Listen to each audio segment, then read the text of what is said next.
सुंदर नगर नाम के एक गांव में एक मूर्तिकार रहा करता था। उसका नाम था किशन। किशन उस सदी का सबसे महान मूर्तिकार था। उसके द्वारा बनाई गई मूर्तियों में एक अलग तरह की चमक होती थी। ऐसा लगता था कि मानो अभी वो मूर्ति बोल पड़ेगी। परंतु इतनी अच्छी मूर्तियां बनाने के बावजूद भी उसकी मूर्तियों को कोई नहीं खरीदता था। लोगों का कहना था कि किशन मनहूस है। अगर उसकी मूर्तियां खरीदी तो उन पर भी मनहूसियत उतर जाएगी।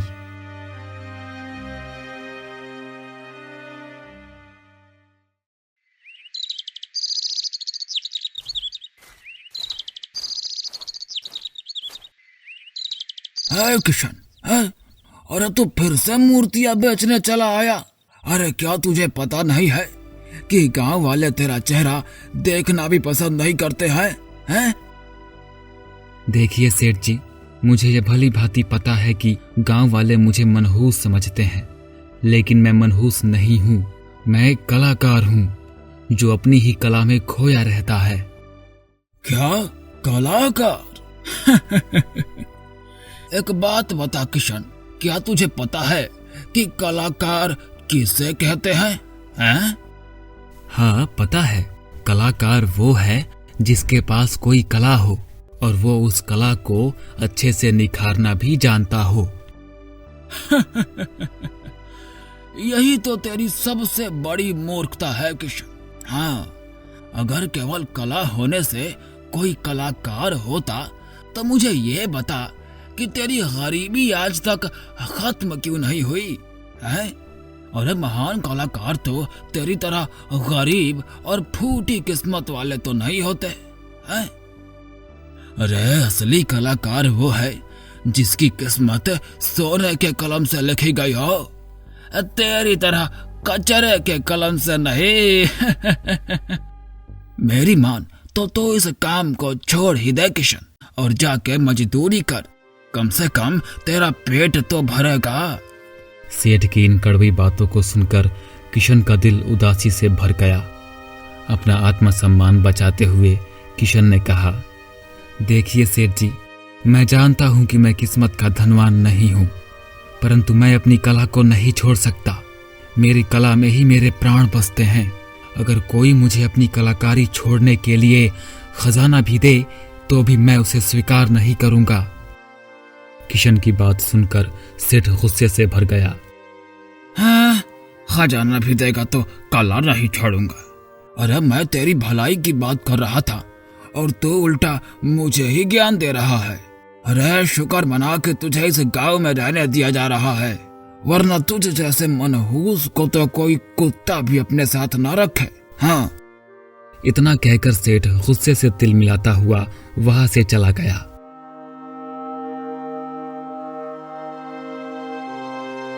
किशन शाम तक बैठा रहा, परंतु किसी ने भी उसकी एक भी मूर्ति नहीं खरीदी। थक हार कर किशन घर लौटा और अपनी किस्मत को कोसने लगा। आज भी किसी ने भी मेरी एक भी मूर्ति नहीं खरीदी।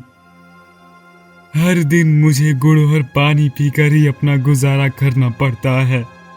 सेठ जी सही कह रहे थे, अच्छा कलाकार बनने के लिए केवल कला का होना काफी नहीं है, उसके लिए अच्छी किस्मत भी होनी चाहिए। और मेरी ऐसी किस्मत नहीं कि मैं एक कलाकार बन पाऊं, इसीलिए मैं आज से मूर्तियां बनाने का काम बंद कर दूंगा। ऐसी कला का क्या लाभ जो मुझे 2 वक्त की रोटी भी ना दे सके। उससे अच्छा तो मैं मजदूरी करूं, कम से कम मेरा पेट तो भरेगा। आज के बाद मैं जंगल में जाकर लकड़ियां ही काटूंगा और उन्हें बेचकर ही अपना गुजर बसर करूंगा।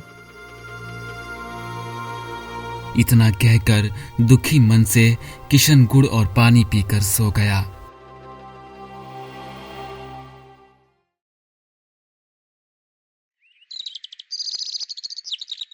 अगली सुबह जब किशन उठा तो उसने सालों से बंद पड़ा अपना एक पुराना बक्सा खोला। उस बक्से में एक सोने की अंगूठी और उसके माता पिता की एक तस्वीर रखी हुई थी। अपने माता पिता के तस्वीर को देखकर किशन थोड़ा भावुक हो गया। माँ, पिताजी, आप दोनों मुझे क्षमा कर दीजिएगा। अपनी किस्मत की मार को सहते सहते मैं पूरी तरह से टूट चुका हूँ। हाथों में इतनी अद्भुत कला होने के बावजूद भी मैं अपनी किस्मत को नहीं बदल पाया। इसीलिए आज मेरे पास आपकी आखिरी निशानी को गिरवी रखने के अलावा और कोई चारा नहीं बचा है। हो सके तो मुझे क्षमा कर दीजिएगा। फिर किशन ने उस बक्से को बंद कर दिया और अपने माता पिता की आखिरी निशानी को लेकर सुनार के पास पहुंचा। सुनार ने उस अंगूठी को ध्यान से देखा और मन ही मन सोचा, अरे ये अंगूठी तो एकदम खरे सोने की है, परंतु ऐसी अंगूठी इस मनहूस किशन को कहां से मिल गई? कैसे भी करके मुझे ये अंगूठी इस किशन से हथियानी ही होगी। सुनार इतना सोच ही रहा था कि तभी किशन ने कहा, सुनार जी, इतनी देर से क्या देख रहे हैं? यह अंगूठी मेरी माँ की है, क्या ये सोने की नहीं है? देखो किशन, ये अंगूठी तो सोने की ही है, परंतु इसमें तांबे की मात्रा कुछ अधिक ही है और इस पर की गई कलाकारी भी बहुत पुरानी हो गई है। इसीलिए इन सब बातों को ध्यान में रखते हुए मैं तुम्हें इस अंगूठी के बदले केवल 5 चांदी के सिक्के ही कर्ज दे सकता हूँ। सुनार की बात को सुनकर किशन समझ गया कि सुनार उसे ठग रहा है, परंतु वो करता भी तो क्या। उस इलाके के दूसरे सुनार किशन को मनहूस मानते थे। केवल सुनार मोतीराम ही एक ऐसा सुनार था जिसे सोने चांदी के अलावा किसी और चीज से कोई मतलब नहीं था।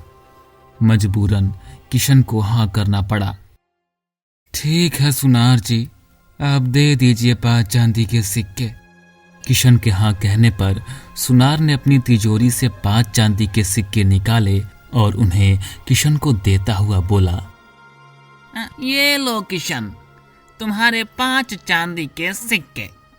और ध्यान रहे, अगर 1 महीने के अंदर तुमने मेरा कर्ज ब्याज समेत नहीं लौटाया तो तुम्हारी ये अंगूठी मेरी हो जाएगी। किशन ने कुछ नहीं कहा और अपना सिर हाँ में हिलाकर चुपचाप सिक्कों को लेकर सुनार की दुकान से बाहर निकल गया। फिर किशन एक लोहार की दुकान पर पहुंचा और वहां से उसने एक कुल्हाड़ी खरीदी और उसे लेता हुआ सीधा जंगल की ओर चल दिया।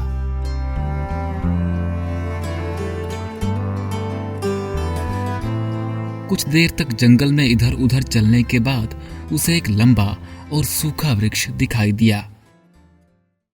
हाँ, ये वृक्ष लकड़ियां काटने के लिए बिल्कुल उचित है। सूखे होने के साथ साथ ये काफी लंबा भी है। इसे काटने पर मुझे अच्छी खासी लकड़ियां तो मिल ही जाएंगी। फिर किशन ने कुछ लकड़ियां काटी और उन्हें लेकर गांव की तरफ जाने लगा। किशन अभी कुछ ही दूर चला था कि तभी उसके कानों में एक आवाज टकराई। कोई मेरी मदद करो मेरी, वरना मैं मर जाऊंगा। किशन ने जंगल में चारों ओर नजर घुमाई, लेकिन वहां उसे कोई दिखाई नहीं दिया। तभी किशन की नजर नीचे जमीन पर पड़ी। उसने देखा कि एक उल्लू घायल अवस्था में जमीन पर पड़ा तड़प रहा था। उस उल्लू के शरीर से खून बह रहा था। ओहो, अरे रे, इस बेचारे उल्लू का तो बहुत खून बह रहा है। लगता है किसी खूंखार जानवर ने इस पर हमला कर दिया। मदद करो, कोई मदद करो मेरी। अरे, ये उल्लू तो इंसान की तरह बात कर रहा है। कहीं मैं कोई सपना तो नहीं देख रहा। नहीं किशन, ये सपना नहीं, हकीकत है। मैं एक मायावी उल्लू हूँ। एक दुष्ट जानवर ने मुझ पर हमला कर दिया था। जैसे तैसे मैं अपनी जान बचाकर भागा हूँ। अरे, तुमको तो मेरा नाम भी पता है, परंतु भैया मैं तुम्हारी मदद नहीं कर सकता।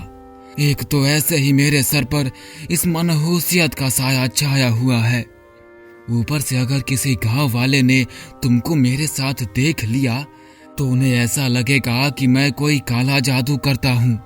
जो भी गुजारा हो रहा है वो भी नहीं हो पाएगा। अगर तुम मेरी मदद नहीं करोगे तो मैं मर जाऊंगा। मुझ पर कृपा करो, मेरी जान बचा लो, बचा लो। उल्लू की इस दर्द भरी पुकार को सुनकर किशन का हृदय पिघल गया। वो मन ही मन उल्लू की मदद करने की सोचने लगा, लेकिन इसके साथ ही उसे गांव वालों का भी भय सता रहा था। किशन अब बड़ी दुविधा में उलझ चुका था। क्या करूं? एक तरफ ये गांव वाले हैं और एक तरफ ये बेचारा उल्लू। इसकी जान बचाऊं या फिर गांव वालों से खुद को बचाऊं? नहीं नहीं नहीं नहीं नहीं नहीं नहीं, मैं इतना भी लालची नहीं। अपने स्वार्थ में मैं किसी की जान तो नहीं जाने दे सकता। नहीं नहीं नहीं नहीं नहीं, मुझे इस उल्लू की मदद करनी चाहिए। हाँ, मैं इसकी मदद करूंगा। इतना सोचकर किशन ने उस उल्लू को उठाया और अपने घर पहुंचा। फिर उसने उल्लू के जख्मों को साफ किया और उस पर दवा लगाकर पट्टी बांध दी। तुम्हारा बहुत बहुत आभार मित्र। अगर आज तुम ना होते तो मैं जीवित ना बचता। उल्लू राजा, ये सब ऊपर वाले की लीला है। वो ही घायल करता है और वो ही मरहम भी करता है। मैं तो सिर्फ माध्यम बना। अच्छा सुनो मित्र, तुम जरा गांव वालों की नजरों से बचकर ही रहना, वरना अगर उन्होंने तुम्हें बोलते हुए देख लिया तो तुम्हारा और मेरा दोनों का हमेशा के लिए इस गांव से पता कट जाएगा। तुम चिंता मत करो मित्र, मैं इस बात का पूरा ख्याल रखूंगा। धीरे धीरे समय बीतता गया। उल्लू अब पूरी तरह से ठीक हो चुका था। किशन को भी अपने अकेलेपन से लड़ने के लिए एक साथी मिल चुका था। दोनों गहरे मित्र बन चुके थे। अच्छा मित्र, अब तो तुम पूरी तरह से ठीक हो चुके हो और अच्छे से उड़ भी पा रहे हो। अब तो तुम्हें अपने घर की भी बहुत याद आ रही होगी ना? हाँ मित्र, बात तो तुमने बिल्कुल सही कही। घर की याद तो बहुत आती है। कभी कभी तो सोचता हूँ कि फट से उड़ान भरूं और सीधा अपने घर, अपने परिवार के पास पहुँच जाऊं। परंतु मित्र, सच कहूँ तो तुम्हें छोड़कर जाने का मेरा बिल्कुल भी मन नहीं करता। पर क्या करें, एक ना एक दिन तो घर लौटना ही पड़ेगा। उल्लू की बात सुनकर किशन थोड़ा मायूस सा हो गया। उसकी मायूसी को उल्लू साफ साफ समझ रहा था। मित्र की उदासी को दूर करते हुए उल्लू किशन को खुशामद करता हुआ बोला, अरे उदास मत हो मित्र। जाने से पहले मैं तुम्हें एक ऐसा तोहफा देता जाऊंगा जिससे तुम्हारी सारी तकलीफ दूर हो जाएगी और तुम्हें मेरे ना होने का दुख भी नहीं सताएगा। हाँ। वो दोनों अभी बातें कर ही रहे थे कि तभी घर के बाहर से एक आवाज उनके कानों में टकराई। अरे ओ किशन, अरे कहाँ मर गया मेरे पैसे लेकर? अरे चल जल्दी बाहर आ। किशन फौरन घर से बाहर निकला। बाहर सुनार धनीराम अपने आदमियों के साथ बड़े गुस्से में खड़ा था। उल्लू भी आंगन में लगे पेड़ की डाल पर बैठा सब देख रहा था। अरे सुनार जी, आप यहाँ? आपने यहाँ आने की तकलीफ क्यों की? मुझे बुला लिया होता, मैं चला आता आपके पास। अरे बंद कर ये अपनी चकनी चुपड़ी बातें। ये बता कि मेरे पैसे कब देगा, या फिर मैं तेरी अंगूठी हड़प ही लूं? नहीं नहीं सुनार जी, ऐसा मत कीजिएगा। वो अंगूठी मेरी माँ की आखिरी निशानी है। आप मुझे कुछ दिनों की मोहलत दे दीजिए। मैं कैसे भी करके आपका सारा कर्जा चुका दूंगा। ये पट्टी तो तुम मुझे पिछले 1.5 महीने से पढ़ा रहा है। जब भी कर्ज चुकाने को कहो तो रोना धोना प्रारंभ कर देता है। अरे तेरे पास है ही क्या जिससे तू मेरा कर्ज चुका सके? कान खोल कर सुन ले किशन, 1 हफ्ता, केवल 1 हफ्ता है तेरे पास। अगर इस 1 हफ्ते में तू मेरा कर्ज नहीं चुका पाया तो तेरी वो अंगूठी अब मेरी हो जाएगी। इतना कहकर सुनार धनीराम वहां से चला गया। किशन और उल्लू घर के अंदर चले आए। किशन अब गहरी चिंता में डूब चुका था, क्योंकि उसने पिछले 1.5 महीने से अपनी सारी जमा पूंजी उस उल्लू के उपचार में ही लगा दी थी, जिस कारण से उसके पास अब 1 पैसा भी नहीं बचा था। तुम चिंता मत करो मित्र, अगर भगवान की कृपा रही तो तुम अपनी माँ की अंगूठी बहुत जल्द छुड़ा लोगे। चिंता कैसे ना करूं मित्र, सुनार धनीराम बहुत लालची है। अगर 1 हफ्ते के अंदर मैंने पैसे नहीं चुकाए तो वो मेरी माँ की अंगूठी को हड़प लेगा। और सच कहूं तो मेरे पास पैसे के नाम पर 1 ढेला तक नहीं बचा है। जितनी भी जमा पूंजी थी वो सब तुम्हारे इलाज में खर्च हो गई। अब कुछ बचा है तो सिर्फ ये मेरी फूटी किस्मत। ऐसा मत कहो मित्र, तुम एक नेक और अच्छे इंसान हो। तुम्हारी किस्मत फूटी नहीं बल्कि बहुत बहुत अच्छी है। देखो उल्लू राजा, मैं तुम्हें अपना सच्चा मित्र मानता हूँ। कम से कम तुम तो मेरा उपहास मत करो। नहीं मित्र, मैं तुम्हारा उपहास नहीं कर रहा बल्कि सत्य कह रहा हूँ। अगर तुम्हें मेरी बातों पर यकीन नहीं है तो आओ मेरे साथ। इतना कहकर उल्लू फौरन उड़ता हुआ घर से बाहर निकल जाता है। किशन भी कुछ उम्मीद लिए हुए उल्लू के पीछे चल देता है।